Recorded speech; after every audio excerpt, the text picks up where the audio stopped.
Formar part de la xarxa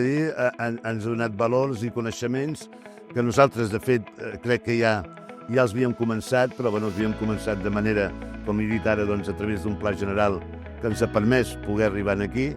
i formar part d'aquesta família del DTI ens ha donat coneixements i pensar que amb la sostenibilitat i també tenir en compte que hi ha sostenibilitat i la innovació. Això, la suma d'això, més a l'esforç de l'empresariat, que ho he dit i torno a repetir que no és possible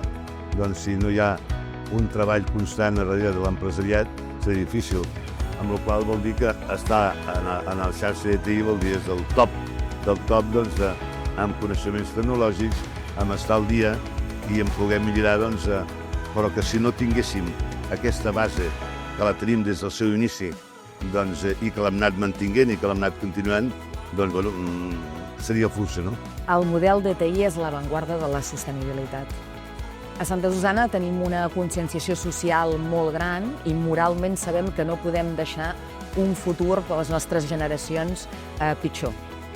Llavors treballem amb 5 eixos que són els elementals del model DTI, que són governança, sostenibilitat, accessibilitat, innovació i tecnologia, i a través d'això aconseguim una estratègia per tenir aquesta qualitat en el turisme molt millor del que tenim.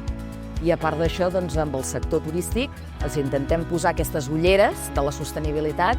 perquè treballin també conjuntament tots, el que és la institució, juntament amb l'empresariat, per aconseguir aquest turisme que és el somiat i que és el que estem buscant.